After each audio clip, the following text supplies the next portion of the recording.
Hey, what's up everyone? I'm Rick. And I'm Chris with Techspin. So we've been doing a number of mouse reviews the last couple of months, and MSI has sent over their Clutch GM30 gaming mouse for us to check out. Didn't we do a clutch mouse already? Oh yeah, that's right.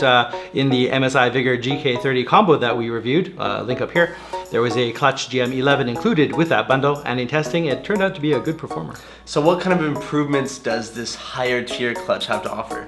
I'm wondering that too, actually, and after watching this episode, if you decide this one's for you and get one through our affiliate links below, it does help us out a bit here, so thanks for your support. And just a reminder, if you want to keep up with our releases and occasional contests, you should follow us on Instagram, Twitter, and Facebook, all at Techspin Review. That's right. At Techspin, we always bring you honest testing and opinions about new tech, so you can make informed decisions about new gear. All right, I'm gonna start testing this. Okay, sounds good. Let's get to it.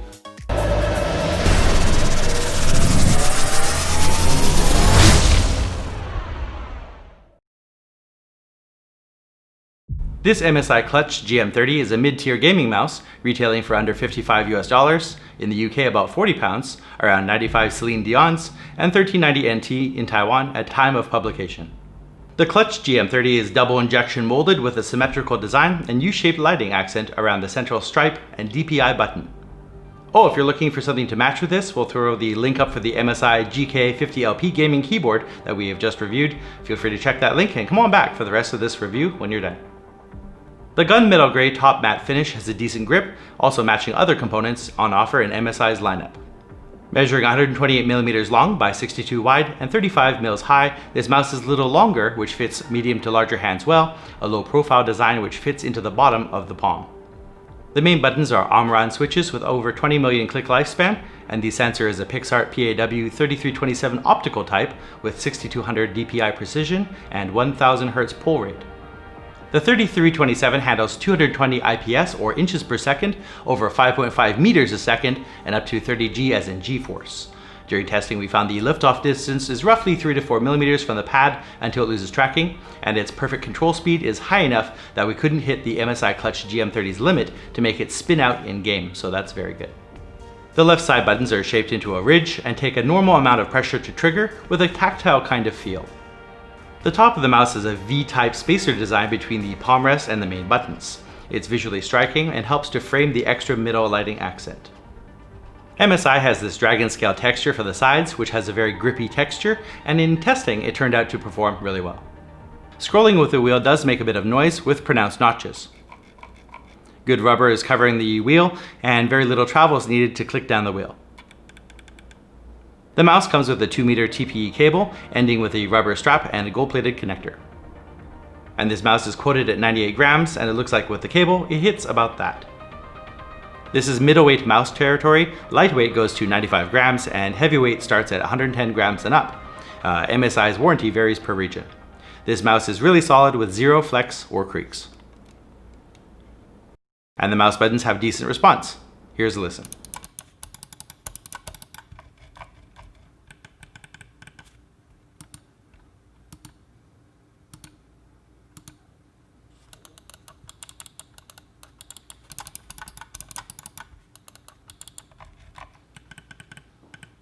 All 6 buttons have a nominal amount of wobble. They appear to be machined well, and we didn't find any issues there. The DPI button is slightly stiffer and springier with a very angular design, and even though the button itself sits up a little high, because it's in the U-shaped valley, overall it actually sits a little lower. Anyways, it's not hard to locate. The mouse flashes a different color with each DPI mode. Last up is glide testing. The feet on the mouse glide well. Due to the weight distribution in the mouse, you can see that the front swings out a bit. After a quick update in Dragon Center, the mouse was detected just fine. We've explored MSI's Dragon Center a bit already in recent videos, so we'll just show you the options for the 9 different light effects.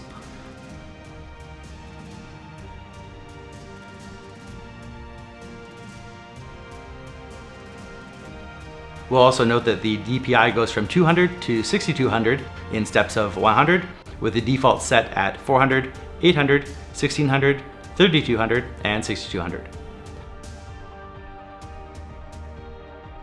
Also, if you wish, you can change the polling rate from 1000 Hz down to 500, 250, and 125 Hz. please take a moment to like this video, and if you like what you see, then please do subscribe and click the bell icon to get notified when I upload new content. What did you think about the mouse?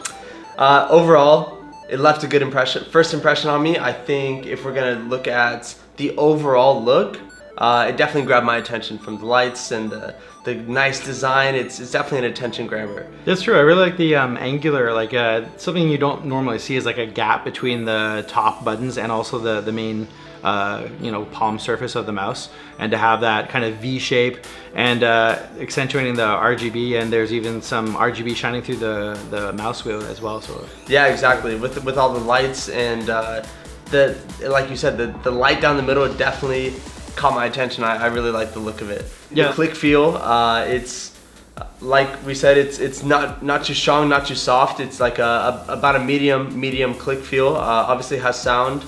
The wheel spin is about the same, about medium. It does have a bit of sound with the wheel spin. Yeah, and there's notches as well. So you can feel those notches. Then they're there. They're not too strong, not too soft, which is good.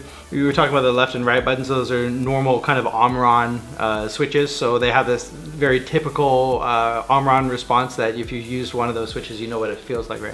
How about the side buttons? Very, very unique on this one. Yeah, so the side buttons they almost have like a sharp look to them. They click same as the top buttons, where it's a medium feel. It's not too soft, not too hard. But the main thing that I pointed out with Rick was when your hands are on the side, since it's such a sharp design, when your thumb is down there, you're not. It's like almost like a barrier from the bottom part to the top. Oh, because the ridge will lock your thumb kind of down. Exactly. So it kind of locks your thumb in place. It keeps your whole hand sturdy. I personally really liked it. Yeah, I'm kind of worried because there's a sharp point. Actually, I do like the overall, like the aesthetic of it, yeah. But I'm kind of worried if you're like a marathon gamer and you're playing for 8 to 12 hours, maybe that ridge is gonna put like a little depression in your thumb or something, yeah, or maybe even make it bit. sore. It's possible. I don't know. We haven't done any marathon gaming with this, but overall it's pretty good. Also, like as we said, angular design. So we've got the DPI button is also angular as well, and you could really sense when your finger is over that, and you can feel the edges on that too, which is very unique. It's pretty cool. Definitely. I think the whole thing, it really has like a sharp feel to it. Yeah, you're saying it looks a little bit like a. It looks almost like a crystal or like a diamond or. Oh yeah, like remember those crystal pendants you hang from your neck or whatever? Kind of exactly, like exactly. So that's kind of what it looks like in the middle. But we are noticing that everything with the mouse is much more sharp and much more defined, and it's honestly it's a really cool look overall. And we talked about the build quality earlier in the video. This one is very solid, no creaking, no squeaks or anything else like that. And speaking about usability, what did you think about the unique pattern for the sides, for the grip? So the sides, I was talking with Rick before off camera. There's these really nice grooves on the side, and they really like your hands really mold onto the side. They don't slip or anything. It's got a really unique texture, and different people have different preferences. So as we always recommend, you should go and check it out for yourself before you buy. I found this scale type design to be really grippy, and definitely no problems. Like I picked it up, it was like, it was stuck in hand. You know? So that was pretty good. Definitely. And this has got the PixArt PAW3327 sensor. We've already tested another mouse like that before. This mouse performed the exact same as the other one. Very quick, smooth, and precise. Yeah, good response. That was pretty good. Yeah, the software was pretty easy to use. Gives you lots of options for setting up, button configurations and changing the RGB, which is nice. Settings are saved on board, and gaming experience. I mean, I personally really liked it. I think overall, I like the feel of it. I like the control overall. It's really nice. I never had any problems. The sensor's quick, good response. The buttons, the click feel, everything worked out well for me. I personally had no complaints. It did everything that it checked all of my boxes for sure. And me too. Like I played about 2 hours on this. I have different projects that we're doing in the studio right now, so gaming time is a little bit short. But when you pick up a mouse, you can sense if it's going to work well for you in games or not. And if you're enjoying the game and getting the kills that you're trying to aim for and stuff, then the mouse is working for you. And if you're fighting the mouse to try and make it work for you, then it's Yeah. not. But we had a very positive, good experience with this mouse. So yeah, overall, pretty good. Good. The MSI Clutch GM30 offers excellent performance in this slightly longer, low-profile, 6-button gaming mouse. We like the gaming performance, and the U-shaped RGB accent is unique and looks pretty good. The build quality was rock solid, and the gunmetal gray fits in well with MSI's lineup, also looking very good standalone. MSI's dragon scale side grip design actually worked very well, kind of surprisingly very effective, and good to see at a price of $55. The feet are done well, able to glide across the mat nicely, and most importantly, the Omron left and right buttons feel responsive with an audible click. The top cover V-shaped cutout is unique and gives an option for a variety in the market. Nice. So overall, the mouse with its PixArt PAW3327 sensor is a pretty well put together package.